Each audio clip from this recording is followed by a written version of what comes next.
Hello everybody, it is the Last Raider, and I am back with another video. And I am back, but just wanted to let everybody know before the video starts.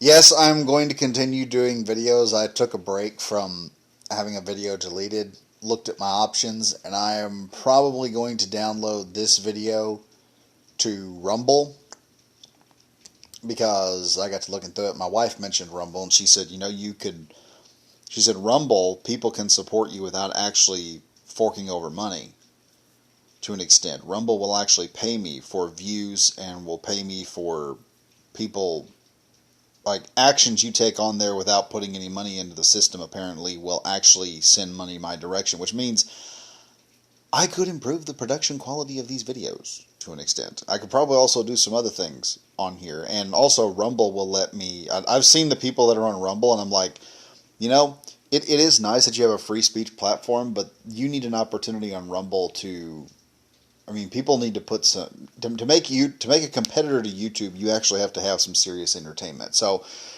probably gonna do some kind of entertainment. Might just do a stream on some streaming service too at some point.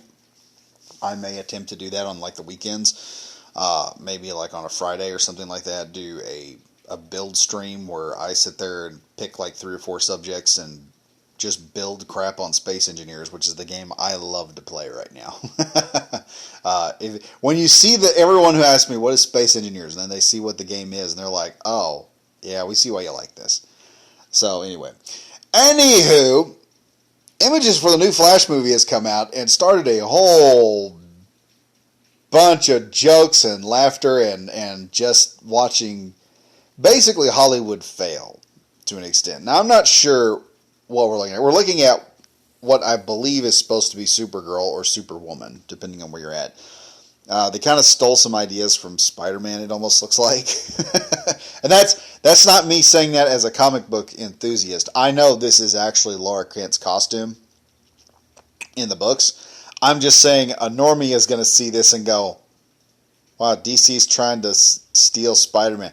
First, I looked at it and thought this was like some weird, they had race-swapped Mayday Parker from Spider-Man back when the alternate universe where Peter Parker loses his leg in the fight and he doesn't do Spider-Man anymore and ends up him and Mary Jane, their kid survived, and so Mayday Parker becomes Spider-Girl, which was, back in the day, it was an amazing book. It was actually a book that was on the verge of cancellation, and then the fans revolted viciously towards Marvel. And Marvel turned around and said, hey, you know what? Y'all are so intent on this book, we're going to do more of Spider-Girl. Imagine it, comic book companies actually listening to the fans. It's almost unheard of nowadays. What could go wrong? But the interesting part is the suit. Because I don't know who's designing the suits over there, but there are better ways to do this. You should have had like the really good ass Henry Cavill had on his suit, and everyone really didn't like the Cavill suit. I liked Henry Cavill as Superman. Did not like the Cavill suit because they were trying to do 52. And 52 Superman just didn't work. The whole concept of Superman with the briefs and all that, the idea, and even Supergirl did this, where they had a somewhat classic Supergirl outfit, and I agree with Livewire in the show, what is going on with leggings and a skirt?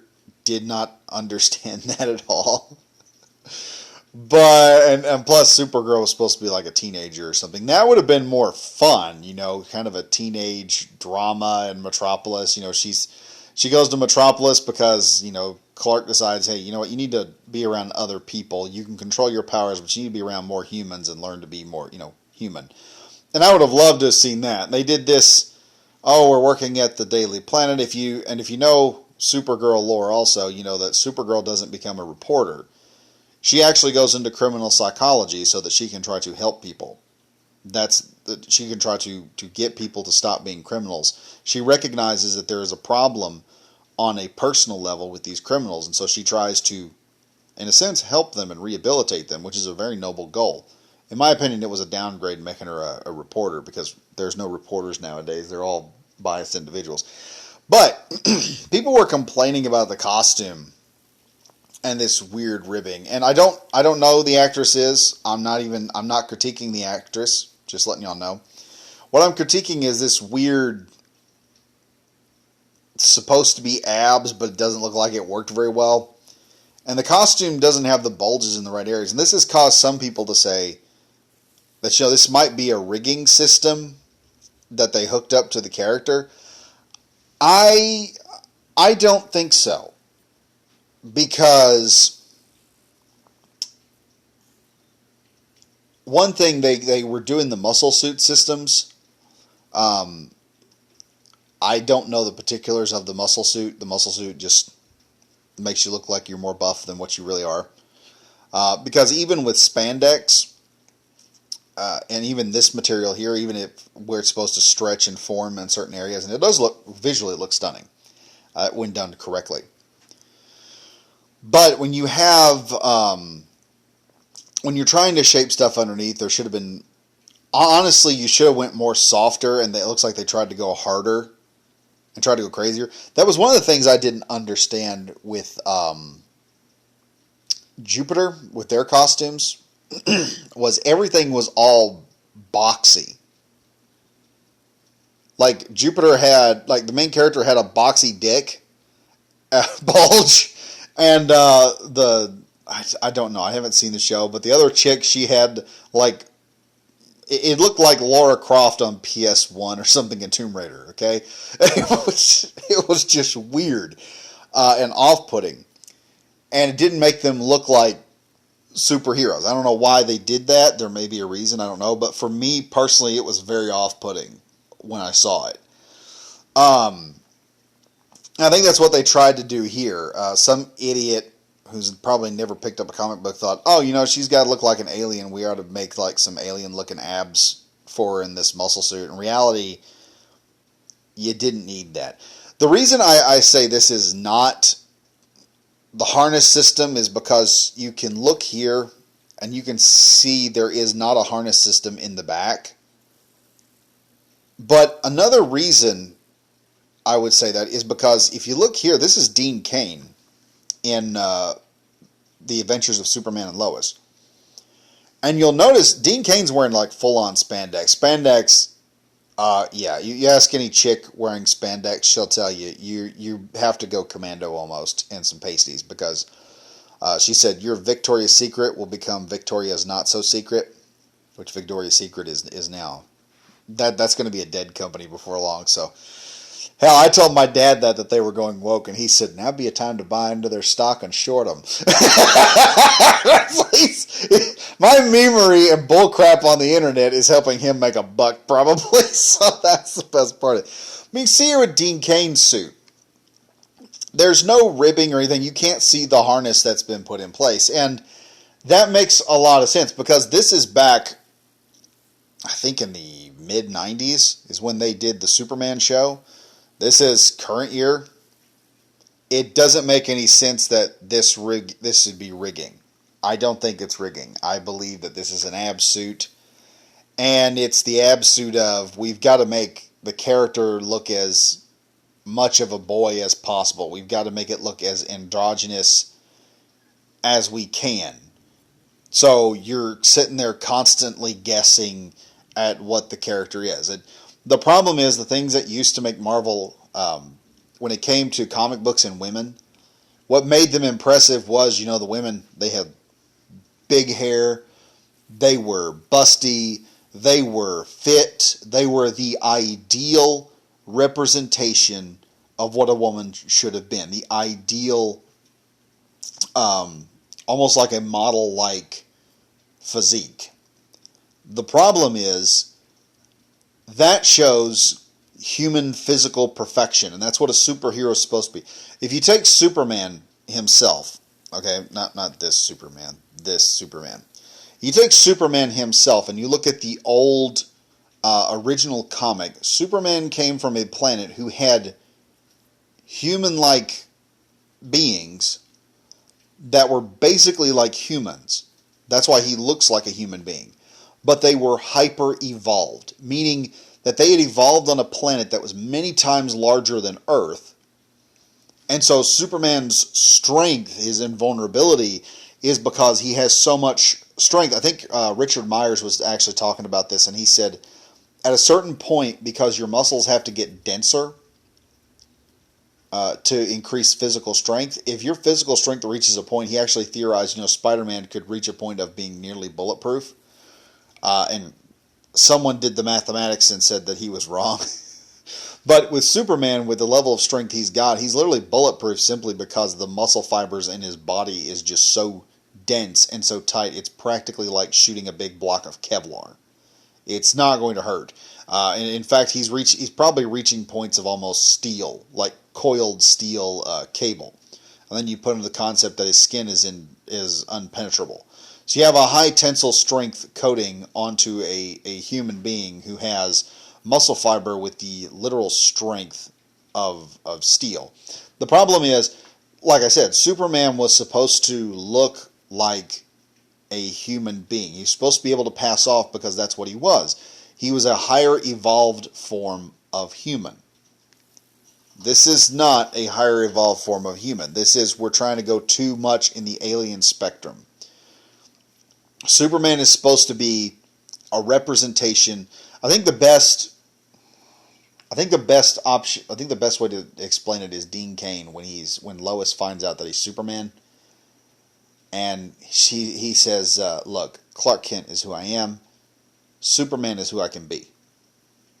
Okay, he doesn't actually say it like that, but that's what Superman was supposed to be. He's not supposed to be what America is. And this is the problem I have with when they take patriotic characters like Wonder Woman, or Captain America is the worst example of this, where they take that character and try and make it a mirror image of what America is by making him a Nazi, or what the comic artist and what the writer believes what America is, which they may not like America, so we'll make Captain America Nazi, and then you have Captain America supporting BLM.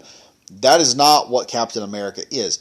Captain America, Superman, Wonder Woman, they are patriotic heroes, but they're supposed to be a representation of what we could be. That is the key factor there.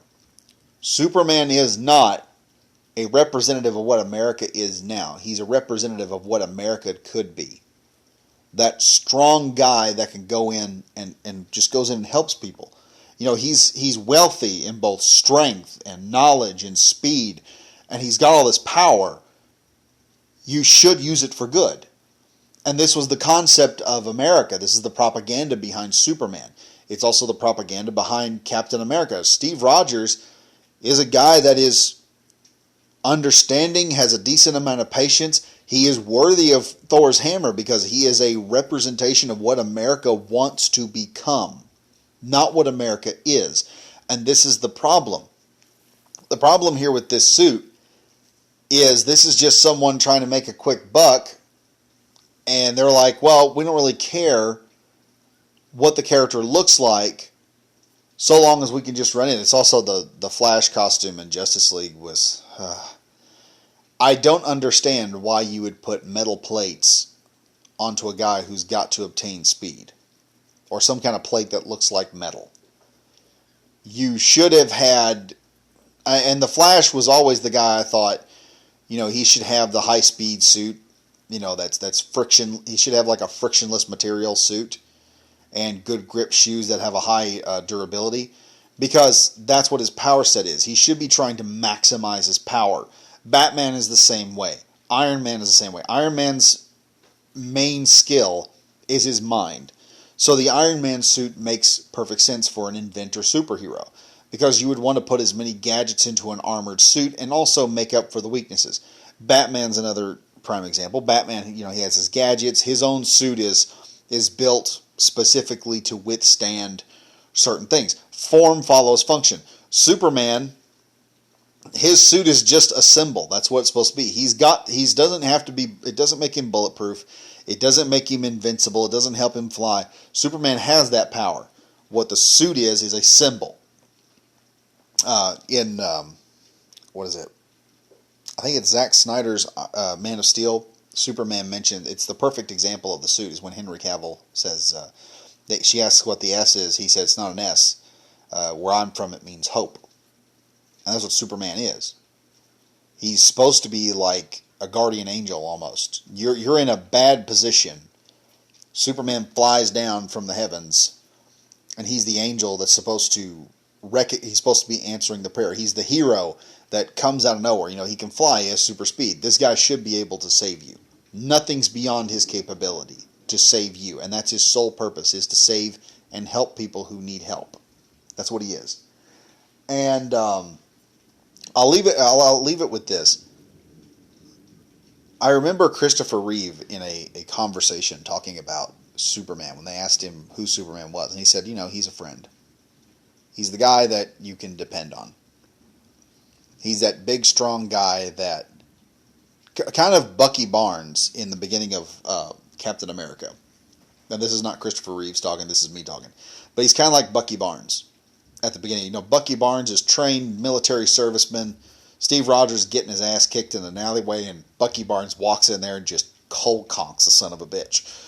And, he saves Steve Rogers. Steve Rogers is willing to fight to the very end, but he's in a losing battle no matter what. He's in a losing battle.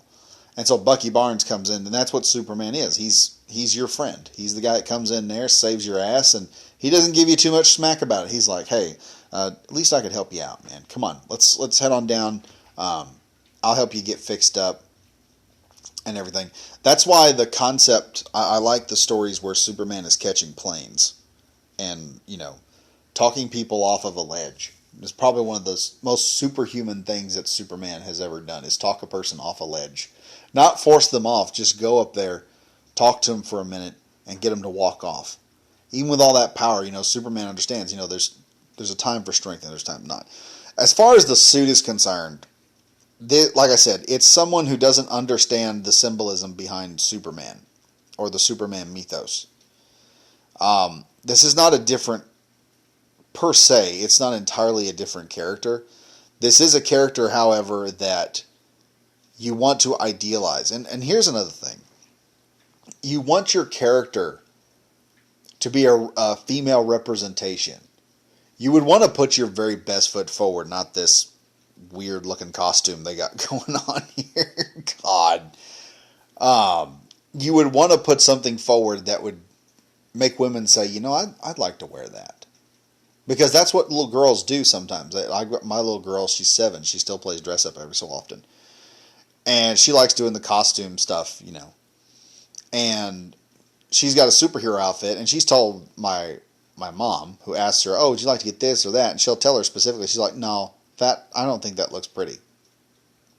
You want a little girl you want girls to be interested in your characters. You have to give them the idea of, I could look pretty. This doesn't say you can be pretty and strong at the same time. This says you've got to be either pretty or strong. And what most young girls, you're telling them they have to make a decision. If you're really telling your young female audience that they need to be empowered, then you need to let them know they can have both. Because if you can't have both, what's the point? Anyway, that's all I got to say. Back to making videos. Probably not going to be that many on YouTube. Be sure to check out Rumble. I'm going to put my Rumble account on here and shoot this up on Rumble if I can get it back on there. I had some download issues putting videos up there. I hope this will work. I didn't do BitChute, folks, because I tried BitChute a couple years ago, and for some reason it only let me download a video one time, and then I've never been able to download a video to BitChute again. I started 2 new channels on BitChute. Neither one of them have very many videos because I had like a couple handful of videos go in and then it just stopped. I couldn't put any more on. But yeah, I'll probably do that. Maybe put some stuff up on Space Engineers also on Rumble just to talk about it if y'all want to see that. Or I may do that on a separate Rumble channel. Might do some entertainment stuff because that is something Rumble needs. They need a Red versus Blue or something like that. Or a Ruby series that only shows up on Rumble and will attract people from, give people a reason to get off of YouTube and get on Rumble. So I would, If any of y'all are doing YouTube channels, I think someone said they lost their YouTube channel. Someone who's been talking to me for a while. Names are not good for me. I can't remember them right off the bat. But if you can make something that's entertaining, put it on Rumble, because that's what's going to take to get Rumble as big as YouTube. If you look at the past of it, and I need to do a video on this, on how YouTube got to where it was, the videos that made it what it is, because Rumble is. The creators that are on Rumble are doing the same exact thing that they've done on BitChute. They did on, what was that one? VidMe was another one back in the day. I did videos on VidMe back way on back, and that site's gone because it just couldn't make the money. And that's the thing. You're going to have to create, like YouTube first and foremost was entertainment, and that's not what we're getting. You get on Rumble, and it's political commentary all the time. Well, sometimes people want to get away from that shit. Okay? So I may do something more entertainment-wise, and you never know. It may take off, because I literally have unlimited creativity on Rumble as far as I can tell from their terms of service. It is nowhere near as restrictive as YouTube's. So, sorry about the long video, because I had to info dump a lot of things that are going on with this channel and hopefully the new channel. But hopefully, things will pan out and it'll work out for me in the long run. Anyway, folks, if you enjoyed the video, be sure to like, comment, and subscribe if you're new. Hit the bell for notification. And as always, stay safe, stay frosty. See you guys in the next video. Bye-bye now.